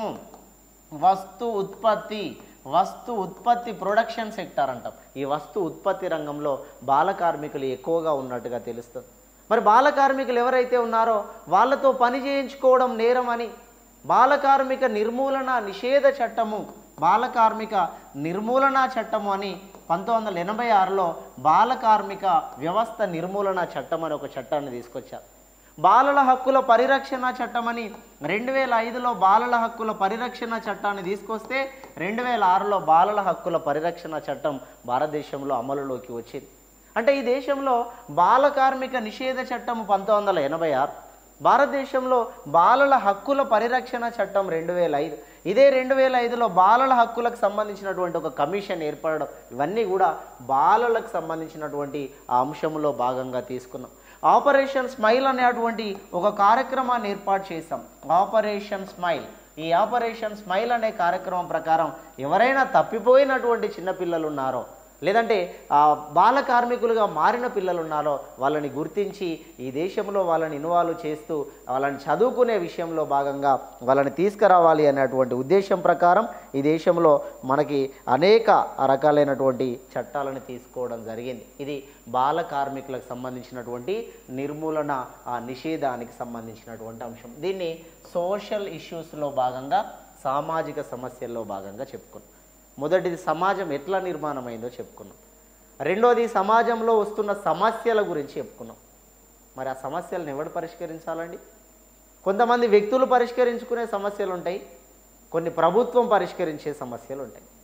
ఈ ప్రభుత్వం పరిష్కరించే సమస్యలు ఏంటి, ప్రభుత్వం వీటి మీద తీసుకునే ఆ చర్యలు ఏంటి అనేటువంటి విషయాన్ని మనం ఇక్కడ అబ్జర్వ్ చేద్దాం. లాస్ట్ మనకి ఇచ్చినటువంటి యూనిట్లో 3rd యూనిట్ అండి, మనకిచ్చినటువంటి యూనిట్లో 3rd వన్ ప్రభుత్వ చర్యలు లేదా ప్రభుత్వం తీసుకొచ్చే చట్టాలు లేదా ప్రభుత్వం చేసే సంక్షేమ కార్యక్రమాలు, వెల్ఫేర్ మెకానిజం అంటాం. ప్రభుత్వం తీసుకునే సంక్షేమ కార్యక్రమాలు లేదా సంక్షేమ యంత్రాంగం అంటాం. ఈ సంక్షేమ యంత్రాంగంలో ప్రభుత్వం తీసుకునే చర్యల్లో ఫస్ట్ వన్ ఈ దేశానికి సంబంధించి ఎస్సీల పరిరక్షణ కోసం, ఎస్టీల పరిరక్షణ కోసం, బీసీల పరిరక్షణ కోసం, మహిళల పరిరక్షణ కోసం, అదేవిధంగా దివ్యాంగులు వికలాంగులకు సంబంధించినటువంటి పరిరక్షణ కోసం, అదేవిధంగా బాల కార్మికులకు సంబంధించిన పరిరక్షణ కోసం ఇది దేశంలో చాలా రకాల అంశాలు కేంద్రం కానీ రాష్ట్ర ప్రభుత్వం కానీ అనేక రకాలైనటువంటి చట్టాలను తీసుకురావడం జరిగింది. ఈ తీసుకొచ్చినటువంటి చట్టాలు భారత రాజ్యాంగం ప్రకారం వచ్చిన చట్టాలు కొన్ని ఉన్నాయి, ఈ ప్రభుత్వాలు తీసుకొచ్చేటువంటి విధానాలు కొన్ని ఉన్నాయి. ఫర్ ఎగ్జాంపుల్గా మనం చూసినట్టయితే ఎస్సీ ఎస్టీల మీద ఎక్కువగా దాడులు జరిగితే ఎస్సీ ఎస్టీ దాడులని మనం నియంత్రించడానికి 1989లో ఎస్సీ ఎస్టీ అట్రాసిటీ యాక్ట్ తీసుకొచ్చినాం. ఈ ఎస్సీ ఎస్టీ అట్రాసిటీ యాక్ట్ అనేది 1990 జనవరి 30 నుండి ఎస్సీ ఎస్టీ అట్రాసిటీ యాక్ట్ అనేది అమల్లోకి వచ్చింది. ఎస్సీ ఎస్టీలకు సంబంధించి ఎవరైతే వాళ్ళని కులం పేరుతో దూషిస్తారో వాళ్ళ మీద శిక్షలు వేయడానికి తీసుకొచ్చినటువంటి విషయం. అందుకోసమే ఎస్సీలకు సంబంధించి జాతీయ స్థాయిలో వాళ్ళ సమస్యలు చెప్పుకోవడానికి నేషనల్ ఎస్సీ 2వ రాజ్యాంగ సవరణ 2018 సంవత్సరంలో తీసుకున్నాం. భారతదేశంలో బీసీలకు సంబంధించి మొదటి కమిషన్ 1953లో కాకా కాలేల్కర్. ఈ కాకా కాలేల్కర్ కమిషన్ నియమించింది జవహర్లాల్ నెహ్రూ. అదేవిధంగా బిందేశ్వర ప్రసాద్ మండల్ బీపీ మండల్ కమిషన్ని శ్రవణ్ ఓకే కదా, లైవ్ ఓకే కదా, వస్తుంది కదా, రైట్. బీపీ మండల్ కమిషన్ అంటాం. బిందేశ్వర ప్రసాద్, ఈ బిందేశ్వర ప్రసాద్ మండల్ బీహార్ రాష్ట్రానికి సీఎంగా కూడా చేసినాడండి. ఈ బీహార్ రాష్ట్రానికి సీఎంగా చేసిన బిందేశ్వర ప్రసాద్ మండల్ కమిషన్ని నియమించినటువంటి వ్యక్తి మనకి మొరార్జీ దేశాయ్ గారు బిందేశ్వర ప్రసాద్తో ఒక కమిషన్ అనేది నియమించినారు. భారతదేశంలో బీసీలకు సంబంధించినటువంటి కమిషన్. అందుకే ఈ దేశంలో ప్రభుత్వ చర్యలు, వాళ్ళ మీద జరుగుతున్నటువంటి అవమానాలని, వాటిని నియంత్రించడానికి వాళ్ళ కోసం తీసుకొస్తున్నటువంటి చర్యలు ఏవైతే ఉన్నాయో ఆ చర్యలకు సంబంధించినటువంటి అంశాన్ని డిస్కషన్ చేస్తున్నాం. అదేవిధంగా మహిళలకు సంబంధించినటువంటి నేషనల్ కమిషన్ ఫర్ ఉమెన్ జాతీయ మహిళా కమిషన్ ఏదైతే ఉందో ఈ మహిళా కమిషన్ని కూడా నియమించడం జరిగింది. మహిళా కమిషన్కి కూడా సివిల్ కోర్టుకి ఉండే అంతటి స్థాయిలో పవర్ ఉంటుంది. మహిళా కమిషన్కి సివిల్ కోర్టుకు ఉండే అంతటి స్థాయిలో పవర్ ఉంటుంది. రేఖా శర్మ గారి నాయకత్వంలో అనేక సమస్యలు రేఖా శర్మ గారికి సంబంధించినటువంటి ఆ విధానంలో మనకి ఇక్కడ నమోదు చేసుకోవడం జరుగుతుంది. అందుకే మన తెలంగాణ ప్రాంతానికి సంబంధించింది కూడా మహిళలను విమర్శించినటువంటి సందర్భాలుగా కొంతమంది ఆ గవర్నర్ని విమర్శించినటువంటి ఆ బీఆర్ఎస్ నాయకుల మీద మనకి ఈ మన ఉమెన్ కమిషన్కి రిపోర్ట్ చేస్తే వాళ్ళు దాన్ని కొంతవరకు ఆ యాక్షన్ తీసుకోవడం జరిగింది. తర్వాత దివ్యాంగులు వీళ్ళకి సంబంధించి ఎవరైతే డిజేబిలిటీ పర్సన్స్ ఉంటారో దివ్యాంగులు లేదా వికలాంగులు అంటాం. ఈ దివ్యాంగులకి సంబంధించి ఇండియన్ కాన్స్టిట్యూషన్లో ఆర్టికల్ 41 అనేది వీళ్ళకి సంబంధించి వీళ్ళ కోసం పెన్షన్ సౌకర్యాలు కల్పించాలి. వృద్ధులకి, వికలాంగులకి, అదేవిధంగా వితంతువులకి, ఎవరైతే నిరుద్యోగులు ఉన్నారో భారత రాజ్యాంగం రాసిన వాళ్ళు నిరుద్యోగులను కూడా అందులో పెట్టినరండి. వీళ్ళకి పెన్షన్ సౌకర్యాలు కల్పించాలి. ఈ పెన్షన్ సౌకర్యాలు కల్పించాలనేదేమో ఇక్కడ రాసి పెడితే ఎంత కల్పించాలి అనేది డిపెండ్ అపాన్ గవర్నమెంట్. ఎంత పెన్షన్ ఇవ్వాలి అనేది గవర్నమెంట్ మీద ఆధారపడి ఉంటుంది. ఒక గవర్నమెంట్ 200 ఇవ్వచ్చు, ఒక గవర్నమెంట్ 2000 ఇవ్వచ్చు. ఆ 2000ని తెలంగాణ అయితే 4000కి ఇవ్వచ్చు. మేము మళ్ళీ అధికారంలోకి వస్తే 4000ని 5000 చేస్తామని, 5000ని 6000 చేస్తామని, క్రమక్రమంగా ఇంకా పెంచుకుంటూనే పోతామని అన్ని హామీలు ఇచ్చుకొని పోతున్నారు. కానీ ఇవన్నీ కూడా భారత రాజ్యాంగంలో రాసి పెట్టడం ద్వారా ప్రభుత్వం వీటిని అమలు చేయడం అనేది జరుగుతుంది. అందుకోసమే దివ్యాంగులు ఎవరైతే ఉన్నారో ఈ దివ్యాంగులకు సంబంధించినటువంటి అంశాలని వాళ్ళ కోసం కూడా మనం కొన్ని రకాల కార్యక్రమాలని తీసుకోవడం అనేది జరుగుతుంది. తర్వాత ఈ బాల కార్మికుల హక్కుల కోసం అందుకే మనం ఇండియన్ కాన్స్టిట్యూషన్లో ఆర్టికల్ 24 ఏం చెప్తుందంటే బాల కార్మిక వ్యవస్థను నిర్మూలించాలి. 6 నుండి 14 సంవత్సరాల లోపు పిల్లలు ఎవరైతే ఉన్నారో వీళ్ళకి ఎడ్యుకేషన్ చదువుకునే విషయంలో అవకాశాలు కల్పించాలని, 6 నుండి 14 సంవత్సరాల లోపు పిల్లలకి చదువుకునే అవకాశం కల్పించాలని 86వ రాజ్యాంగ సవరణ 2002 సంవత్సరంలో పాపం అటల్ బిహారీ వాజ్పేయి గారు ఈ చట్టాన్ని తీసుకున్నాడు ఈ దేశంలో. 6 నుండి 14 సంవత్సరాల లోపు పిల్లలు వాళ్ళని చదివియండ్రా, వాళ్ళతోటి పని చేయించకండ్రా. వాళ్ళు ఒకవేళ పని చేస్తే మనకి ఇంటర్నేషనల్ లేబర్ ఆర్గనైజేషన్ చెప్పింది, ఒక డెఫినేషన్ చెప్పింది బాల కార్మికులకు సంబంధించి. ఇంటర్నేషనల్ లేబర్ ఆర్గనైజేషన్, అంతర్జాతీయ లేబర్ కార్మిక సంస్థ ఏదైతే ఉన్నదో ఈ కార్మిక సంస్థ చెప్పింది వారము రోజులలో 24 గంటలు గనక చిన్న పిల్లలతో పని చేయించుకుంటే అది బాల కార్మిక వ్యవస్థలో ఒక భాగమే. ఒక వారం రోజులలో చిన్న పిల్లలతో 24 గంటలు గనక పని చేయించుకుంటే అది బాల కార్మిక వ్యవస్థని కోఆపరేషన్ చేసినట్టే. అందుకోసమే బాల కార్మిక వ్యవస్థ నిర్మూలించబడాలి. అది చదువుకునే దశ, వాళ్ళను చదివించాలి. అందుకే అటల్ బిహారీ వాజ్పేయి గారు ఎడ్యుకేషన్కు సంబంధించి 6 నుండి 14 సంవత్సరాల లోపు అనే అంశాన్ని మనకి ఇండియన్ కాన్స్టిట్యూషన్లోని 21 క్లాజ్ ఏ అనే ఆర్టికల్లో చేర్చడం జరిగింది. ప్రాథమిక విద్య ప్రాథమిక హక్కుగా మారాలి అని వాజ్పేయి గారు కలగన్నారు, కోరుకున్నారు. ఆ స్థాయిలో ఈ దేశం తీసుకొని పోతే మంచి ఉన్నతమైనటువంటి మార్పు జరుగుతుంది. ఇట్లా ప్రభుత్వం చిన్నపిల్లలకి బాల కార్మికులకు సంబంధించినటువంటి అంశాల మీద కూడా అనేక రకాలుగా మనకి చట్టాలను తీసుకురావడం అనేది జరిగింది ఈ దేశంలో. ఇది మనకి ఇండియన్ సొసైటీకి సంబంధించి మనకి 3 ప్రధానమైనటువంటి యూనిట్లు అనుకున్నాం. ఈ 3 ప్రధానమైనటువంటి యూనిట్లలో జస్ట్ ఒక డెమో లాగా మీకు ఒక అవగాహన కోసమే ఇది చేయడం జరిగింది. మనకి ఎప్పుడైతే ఇప్పుడు నవంబర్ 6 నుండి మనకు లైవ్ మారథాన్ ఏదైతే ఉందో ఈ లైవ్ మారథాన్ మనకి ఆంధ్రప్రదేశ్కి సంబంధించి గ్రూప్ 2లో భాగంగా ఇప్పుడు ఏదైతే మనం ప్రిలిమినరీ సబ్జెక్టులు చెప్పినామో రైట్. Thank you.